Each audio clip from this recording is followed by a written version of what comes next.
poder da mente. O poder da mente ultrapassa nossas acanhadas concepções terrenas. Nela está o germe de criações indescritíveis e o princípio de belezas imortais porque, por seu intermédio, flui o poder fantástico da fonte criadora.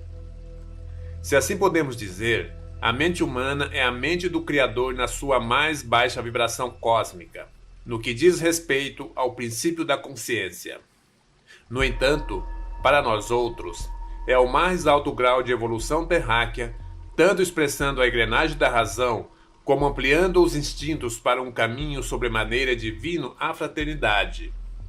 Aproveitar esse dom maravilhoso é sinal de grandeza da alma. Educar os impulsos inferiores é sintoma de que o espírito começa a acordar para a luz. Iniciar o uso das faculdades no serviço grandioso do amor e da caridade é sinal de que a liberdade despertou o coração para tornar o espírito imortal livre em todos os campos do saber. A mente é como o chuveiro da alma. Aquilo em que pensais firmemente cairá sobre vós mesmos, de modo a vos libertar ou a vos encarcerar, dependendo do teor dos sentimentos que impulsionam as ideias. Querendo e sabendo, podereis revigorar vossas forças todos os dias, através de pensamentos construtivos, esforçando-vos para que eles plasmem as ideias, de modo a torná-las visíveis pelos fatos.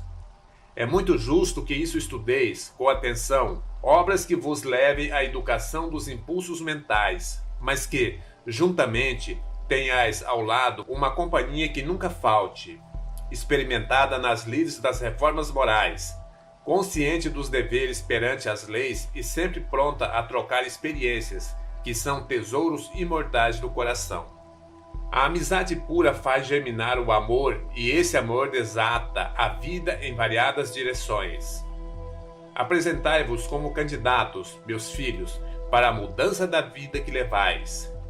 Mesmo que tenhais atingido o elevado posto na conduta, um reaperto a mais nunca faz mal a ninguém. Conferi os pontos a que já atingistes. Esforçai-vos mais um pouquinho. Medi as forças e andai mais um passo, que a ajuda nunca faltará para o vosso trabalho. Sabemos que a imposição é filha do desespero. Todavia, somos cientes de que o convite é irmão gêmeo de grandes esperanças. A nossa intenção é somente expor para os amigos da mesma frequência o que temos em mãos para ser usado. O poder estuante da mente, que poderá realizar fenômenos indescritíveis em nosso favor, transformando-nos de simples almas vegetativas em espíritos vivificantes, de animais inconscientes em super-seres espirituais, de escravos do mundo em filhos livres da grande fonte criadora, dependendo do modo pelo qual usaremos os dons que nos foram entregues pela suprema majestade do universo. Jesus transformou a água em vinho nas bodas de Canaã, mostrando aos seus discípulos, no simbolismo que lhe era peculiar, que pela necessidade evolutiva das criaturas, eles deveriam fazer o mesmo, nos caminhos que haveriam de percorrer, passar de águas que eram a vinhos que deveriam ser, para que os convidados do banquete divino da sua doutrina pudessem sentir o sabor inigualável da essência do amor. O homem superior é uma mensagem viva do otimismo que ele mesmo acelera na engrenagem da mente, deixando-o filtrar em todas as expressões do corpo, já que todos os órgãos correspondem a esse ingente esforço, com harmonia qualitativa na regência da alegria.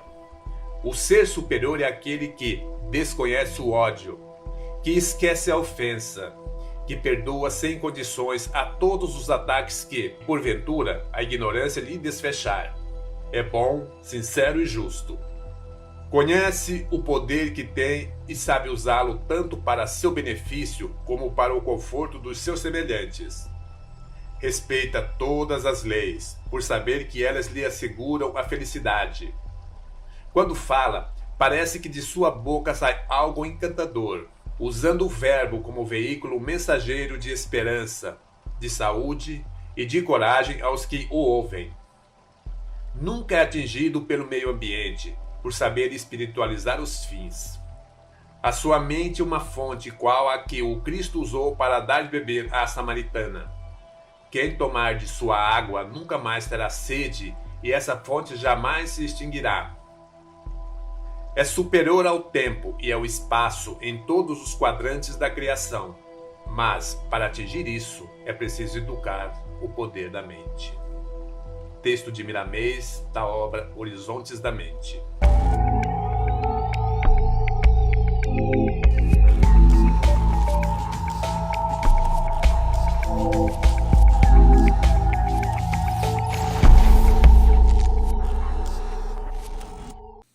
Olá, meus amigos, estamos aqui de volta, falando sobre as doenças da alma, que são os processos obsessivos, tão comuns, tão nocivos para uma sociedade, para a humanidade, porém tão esparramado, espalhado pelo mundo. Onde tem gente, nós temos processos dessa natureza, por conta dos nossos relacionamentos, por conta de alguns equívocos que a gente cometeu na vida e que ainda comete até hoje. Isso existe em mundos primitivos como o nosso, em mundos de terceira dimensão, né? E que a gente tem trabalhado muito na questão da espiritualidade para, de alguma forma, alertar a criatura humana sobre esses problemas. Nós tivemos esse texto maravilhoso aí sobre o poder da nossa mente, de Miramês, que vem nos trazer a conscientização de que o nosso pensamento, a nossa mente, ela é responsável por muito daquilo que a gente sofre hoje. Porque ali é o início de tudo. E a gente, na maioria das vezes, nós, a humanidade, ainda não temos noção disso, porque isso foi encoberto de nós. Isso foi escondido. E a gente não se dá conta. Agora que nós estamos despertando para essa coisa da espiritualidade e que nós estamos nos conscientizando do trabalho que nós temos que fazer, da necessidade que nós temos de nos desvincularmos de muita coisa errada, de muita coisa negativa, de muita coisa densa em que nós estamos inseridos. E aí a gente vai aqui e ali trabalhando, trazendo alguém para uma reflexão, um pensamento diferente, um olhar de luz para a humanidade, que é isso que a gente quer. A gente quer que todo mundo seja feliz. A gente quer que o ser humano conquiste a paz e a plenitude que tanto almeja. Há quanto tempo nós estamos falando em paz? Há quanto tempo nós estamos falando em felicidade, em plenitude? E até agora nada. Não temos tido muito êxito com relação a isso. Então está chegado o grande momento de nós trabalharmos intensamente tudo isso para que haja na Terra a paz tão esperada, a harmonia tão aguardada por todos nós. E os processos obsessivos, essas interferências que existem de espírito para com espírito, tanto faz encarnado como desencarnado, é a mesma coisa. Nós somos seres espirituais que temos um corpo biológico. Nós não somos um corpo físico que temos um espírito. É bom que a gente se conscientize disso, para que a gente possa ter uma visão maior, mais ampla de tudo isso, da questão da espiritualidade. Nós já fizemos 3 materiais falando desses processos, das vias das obsessões que existem, das interferências de espíritos para com espíritos. E aqui nós estamos fazendo a 4ª apresentação, onde nós vamos falar da autoobsessão, que isso vem da minha mente. Boa parte disso está nas minhas fraquezas. E a gente precisa trabalhar a nossa mente, o nosso poder, a nossa autoestima. Nós precisamos trabalhar isso. E nós vamos falar também da obsessão recíproca, que é aquela que 2 não se entendem, um agride o outro, E cada vez isso se intensifica mais e parece que é algo que não tem fim. E se nós não pararmos, realmente vai longe. E esse ir longe é nos precipitar em abismos profundos de dor, de sofrimento. Nós temos que entender que nós estamos num mundo primitivo. Nós temos que entender que a vida não se resume a esta breve passagem que nós temos aqui, que ele é muito mais do que isso. Então a gente, descobrindo tudo isso, começando a ter essa visão, esse entendimento, nós também temos agora a grande possibilidade e a capacidade de trabalhar o nosso eu. De superar muitas fraquezas, desafios, situações que nos colocam muitas vezes em maus lençóis, né? Nos leva ao ridículo e nós temos condições de trabalhar isso. Então vamos ver agora essa questão da autoobsessão.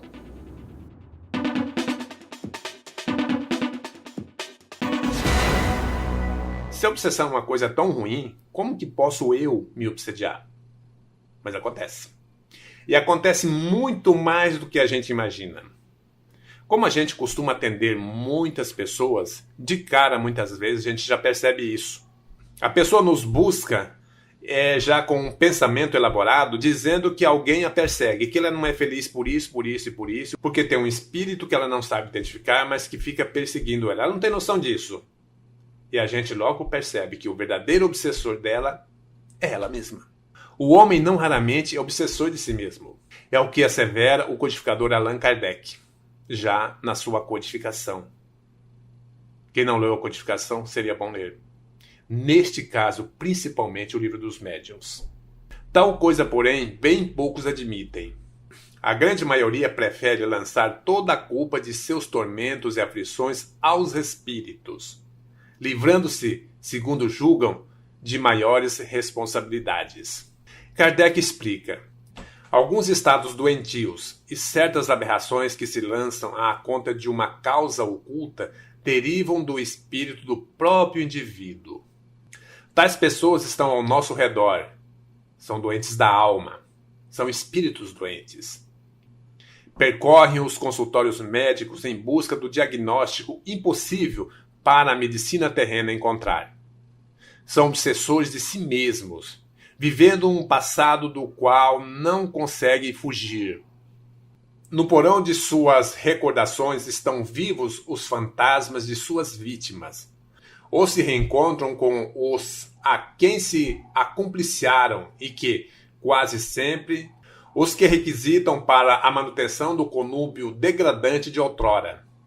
Esses, os auto-obsediados graves e que se apresentam também subjugados por obsessões lamentáveis, são os inimigos, as vítimas ou os comparsas a lhes baterem as portas da alma.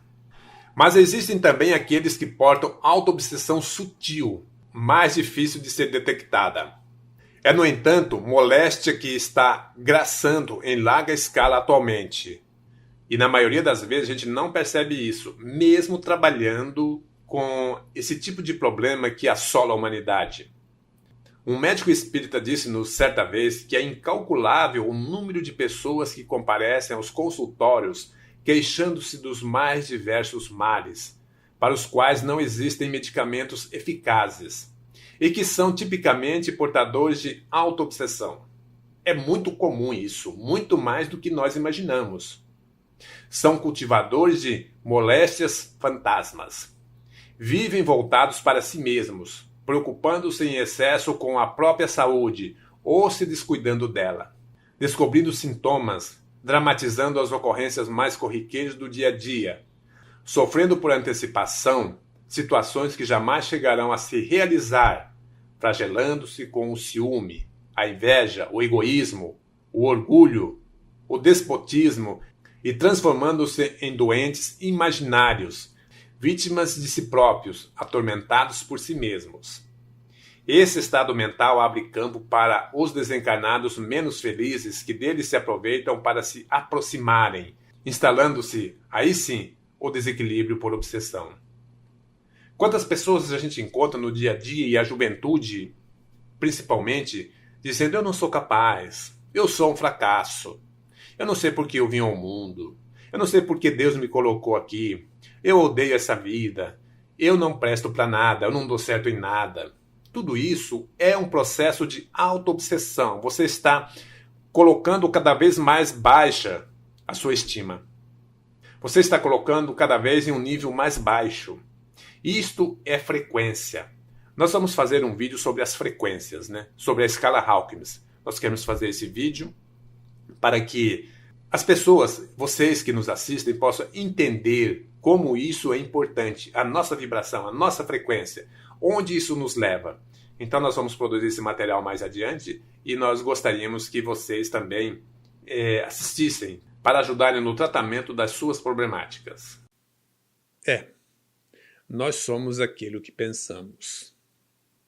Se nós acreditamos que somos seres fracassados, que não temos condições, capacidade, que tal ou tal coisa não é para nós, que eu nunca vou vencer, que eu nunca vou superar desafios, que eu sou um fracasso, a gente é isso que pensa. A gente não vai realmente avançar, porque nós nos condicionamos a essa realidade que nós estamos vivendo. Nós somos co-criadores da nossa vida, da nossa realidade, da nossa caminhada. Somos nós. Nós temos a espiritualidade que nos ajuda de uma forma muito intensa, mas ela não interfere no nosso livre-arbítrio. A Ordem Melquisedeque já fala isso. Nós não temos o direito de violar o livre-arbítrio de ninguém. E essa espiritualidade de amor, de luz, que trabalha por nós, ela não interfere. Nós caminhamos para onde nós quisermos ir, porque é o nosso livre-arbítrio. Ela não vai interferir. Agora, se nós pedirmos ajuda, orientação, ela vai nos ajudar, mesmo sem interferir no nosso livre-arbítrio. E por isso mesmo, nós, por não utilizarmos bem esse livre-arbítrio, muitas vezes nós violamos os limites e começamos a agredir outras pessoas. Muitas vezes pelo karma, por aquilo que nós já trazemos de outras existências, das nossas vivências no mundo espiritual, porque não se constrói Dharma ou Karma somente no mundo físico, mas também no mundo espiritual. Quando nós estamos habitando o mundo da quarta dimensão, seja na qual for, dimensão inferior ou superior, nós também estamos em ação. E a partir do momento que nós estamos em ação, nós estamos construindo algo. Algo bom ou algo ruim. Depende de nós. Depende das nossas escolhas. Depende das opções que nós fazemos. Então, muitas vezes, nós entramos em discussões desnecessárias com alguém. E esse alguém também entra nessa faixa vibratória e aí começa um processo de agressão de um para com o outro. Os dois, é um pugilato. E aí pode-se iniciar um processo de obsessão recíproca, que a gente vai ver agora.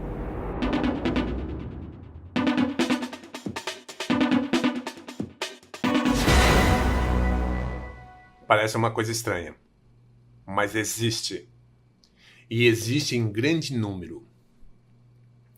A obsessão recíproca pode assumir ainda, em qualquer de suas expressões até agora mencionadas, a característica desse tipo de obsessão. Na vida real, é fácil encontrar casos que confirmem isto. Assim como as almas afins e voltadas para o bem cultivam a convivência amiga e fraterna, na qual buscam o enriquecimento espiritual que as possa nutrir e confortar, assim também, sob outro aspecto, as criaturas se procuram para lucupletar-se das vibrações que permutam e nas quais se comprazem. Apenas, uma vez mais, uma questão de escolha, de opção. Cada um de nós faz a opção por aquilo que é interessante. para nós, né? Não interessa se vai ferrar a vida de alguém ou não, mas nós vamos sempre em busca, primeiro, de atender aos nossos desejos, de atender aquilo que é interessante para nós. E isso não nos interessa se vai ou não trazer danos para outras pessoas. Nós estamos preocupados em atender o nosso ego. Então tem muita coisa que precisamos trabalhar em nós para que nós nos libertemos de tudo isso, do mal, o ego, a vaidade, a paixão. Paixão e amor são duas coisas diferentes. É bom prestar atenção nisso. O amor liberta, a paixão prende, maltrata, escraviza, enfim. Temos que entender muita coisa, e isso só através do estudo, para que a gente possa não mais cair nessas teias de processos obsessivos. André Luiz, observando o caso de Libório em uma das obras psicografadas por Chico Xavier, que obsediava a mulher por quem sentia paixão, vampirizando-lhe o corpo físico, esclarece a respeito. O pensamento da irmã encarnada que o nosso amigo vampiriza está presente nele, atormentando-o. Prestemos atenção nisso. O pensamento da irmã encarnada, que ficou na crosta, no corpo físico, que o nosso amigo vampiriza, está presente nele, atormentando-o. Acham-se ambos sintonizados na mesma onda. É um caso de perseguição recíproca. Tanto ela daqui para lá, quanto ele de lá para cá. Então é uma via de mão dupla. Ela emite os seus pensamentos, ele recebe, emite os dele e ela recebe. Enquanto não lhes modificarmos as disposições espirituais, jazem no regime da escravidão mútua, em que obsessores e obsediados se nutrem das emanações uns dos outros.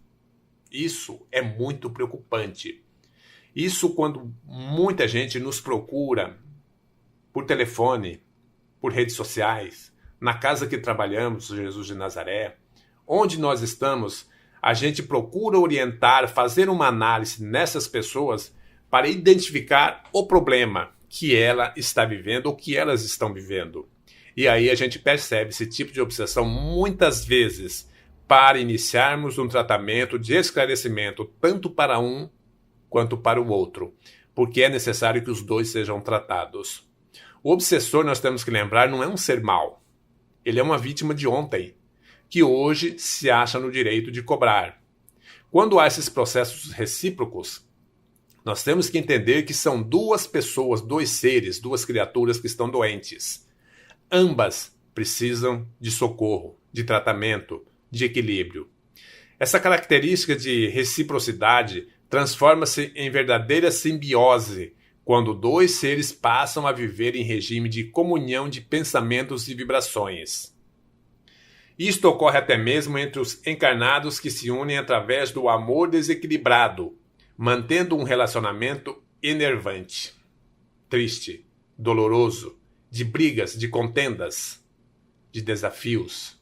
São as paixões avassaladoras que tornam os seres totalmente cegos a quaisquer outros acontecimentos e interesses, fechando-se ambos num egoísmo a dois altamente perturbador. Como eu disse, o amor liberta, a paixão prende. E é essa paixão desenfreada que leva a esse estado de loucura que muita gente vive debaixo de uma casa entre paredes. Esses relacionamentos, via de regra, terminam em tragédias se um dos parceiros modificar o seu comportamento em relação ao outro. Não raro, encontramos em nossas reuniões casos de obsediados que estão sendo tratados e que afirmam desejar livrar-se do jugo do obsessor. Quando este, entretanto, comunica-se, gaba-se de que o encarnado o chama insistentemente e diz precisar dele, o chamado obsessor, não se podendo separar, pois necessitam um do outro. Cria aquela simbiose, criam aquela energia negativa, ruim, pesada, densa, que prende um ao outro. Todos sofrem. E muitas vezes a gente percebe que eles não querem se livrar disso, eles não querem se libertar. Eles querem caminhar na mesma frequência de sofrimento, de dor, de angústia. E por mais que a gente tente, muitas vezes vão buscar o socorro, mas eles não querem o socorro. Eles querem que arranje um jeito de amenizar isso, mas que eles permaneçam ligados. Muitas vezes as pessoas não sabem o que buscar. Buscam aquilo que eles querem encontrar e não encontram, eles se afastam do tratamento, se afastam de buscar ajuda e permanecem na mesma simbiose. Alguns chegam mesmo a proclamar que entre ambos existe paixão. Paixão envenena. Razão pela qual têm de permanecer juntos. Se existisse amor, estariam libertos, mas como existe paixão, estão presos. Se o encarnado diz que pretende libertar-se, isto se deve ao fato de que fisicamente ele sofre com tal situação. No íntimo, todavia, tem prazer em situar-se como vítima. Durante o sono, por certo, busca a companhia do outro, comprazendo-se com a permuta de vibrações e sensações. Fazem exatamente aquilo que faziam aqui e chegando mesmo a discutirem no plano astral durante o sono do corpo físico. É uma vida totalmente conturbada, uma vida sem noção, sem discernimento, que continua sendo levada nestes momentos de reencontro no plano astral, durante o sono do corpo físico. E essa perturbação, ela permanece durante o dia. A pessoa fica com aquela energia, com aquela carga de energia no seu dia, no seu caminhar. Ela permanece com aquela carga de energia. Então, ela vive dia e noite dentro da mesma simbiose entre eles e que faz muito mal para ambos. Bem, pessoal, sobre os processos obsessivos, rapidamente nós abordamos nesses 3 vídeos, de 2 vias cada um. No próximo material, no próximo vídeo, nós vamos falar sobre tratamentos dos processos obsessivos. Isso é muito importante nós sabermos. É muito importante nós entendermos e irmos buscar nos lugares certos a forma certa de como nós tratarmos processos obsessivos. Mesmo da autoobsessão, da obsessão recíproca, a obsessão do mundo espiritual para o mundo físico, enfim, todos esses processos dolorosos que nos levam ao sofrimento, nós vamos abordar agora no próximo material.